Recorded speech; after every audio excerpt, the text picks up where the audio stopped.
January 15th, 1947.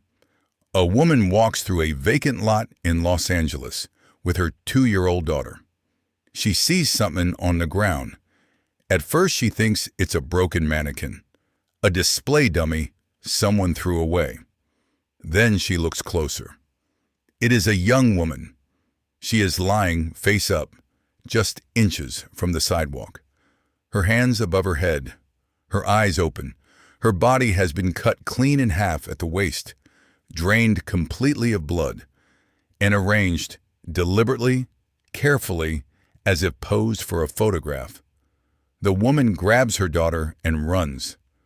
What she found that morning in Leimert Park would become the most famous unsolved murder in American history. And 77 years later, not a single person has ever been charged. Her name was Elizabeth Short. She was 22 years old. She had come to Los Angeles from Massachusetts with the same dream as thousands of others, to make it in Hollywood. She never got a single acting credit. She worked as a waitress. She moved constantly, rarely staying anywhere more than a few weeks. She dated widely and lied often about her past, her jobs, her life. Newspapers would later call her the Black Dahlia, a name playing on the popular film noir of the time, because of her jet black hair and her preference for dark clothing. The name stuck. It is almost certainly better known today than the name she was born with.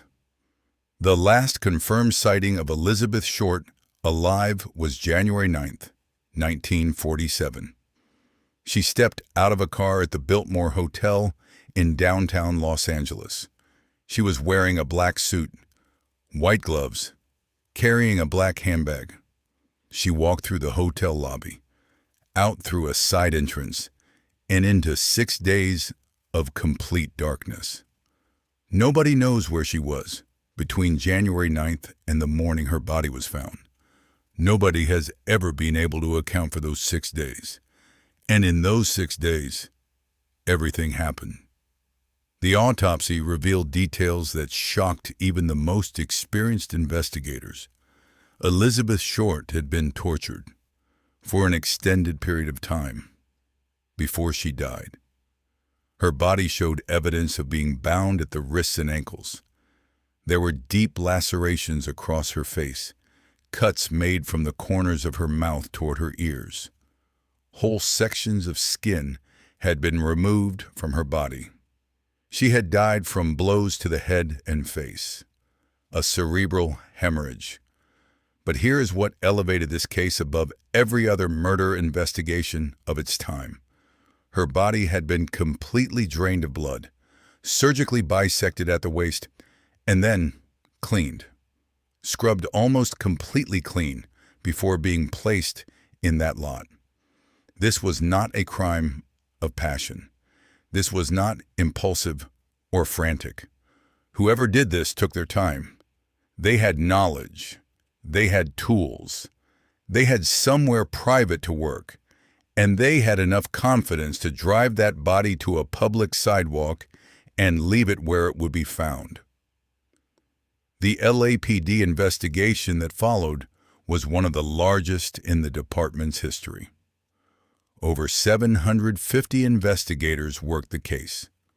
More than 150 suspects were identified and interviewed. Over 60 people, men and women, confessed to the murder.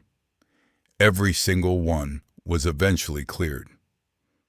9 days after the body was found, a package arrived at a Los Angeles newspaper. Inside, Elizabeth Short's address book, her birth certificate, personal papers, and a note assembled from cut-out newspaper letters that read, "Here is Dahlia's belongings. Letter to follow." The letter never came. The package itself was the clue that investigators believed might break the case open. But whoever sent it had soaked everything in gasoline first, destroying any fingerprints, any trace of where it had come from. This was not a panicked killer covering their tracks. This was someone who had thought everything through. Someone who wanted to be known, but never caught. The press made it worse. Reporters were physically inside the LAPD station answering phones, taking tip calls meant for detectives, withholding information, walking through potential evidence at the crime scene. One original detective on the case said years later that he believed he had actually interviewed the killer. A man seen near the lot that morning who was tracked to a local restaurant and then cleared, but never forgotten. Over the decades, the theories have never stopped. The most credible suspect in modern investigation is Dr. George Hodel, identified by his own son, a retired LAPD detective named Steve Hodel, who found photographs of a woman he believed to be Elizabeth Short among his late father's possessions. George Hodel was a physician. He had the medical skill to perform the bisection. He had access to the tools required.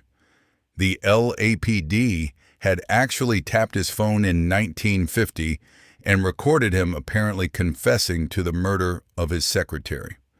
But the recordings were never used. The investigation was dropped. George Hodel left the United States shortly after and lived abroad for decades. He died in 1999, never charged with anything. A 2017 book by true crime author Pugh Eatwell pointed to a different suspect entirely. A man named Leslie Dillon, a mortician's assistant who had the specific knowledge needed to drain and bisect a body the way Short's had been treated. The LAPD considered Dillon seriously enough to bring him in for questioning. He was never charged either. Over 150 suspects, decades of investigation, multiple serious confessions, not a single charge. Here's what stays with me about Elizabeth Short's case. She came to Los Angeles because she believed it was a place where something extraordinary could happen to her, where a girl from Massachusetts could become something, and something extraordinary did happen. Just not what she came for. She became the most famous murder victim in the history of the city she chose. Recognized by a name that wasn't hers. Studied by investigators for 77 years. Written about in dozens of books. Portrayed in films and television series. And the person who did this to her walked away. Possibly lived a full life. Possibly died in a bed surrounded by people who never knew what they had done. The LAPD officially lists the Black Dahlia case as open. In practice, every original witness is dead. Every original investigator is dead. The only things left are documents and theories, and a name that most people know without knowing anything about the woman it belonged to. Her name was Elizabeth Short. She was 22 years old, and she deserved better than the city gave her. If you have a theory about who killed Elizabeth Short, drop it in the comments. Every single one gets read on this channel. Subscribe to Echoes and Angle. New case drops Friday, and I promise you, it's closer to home than 1947.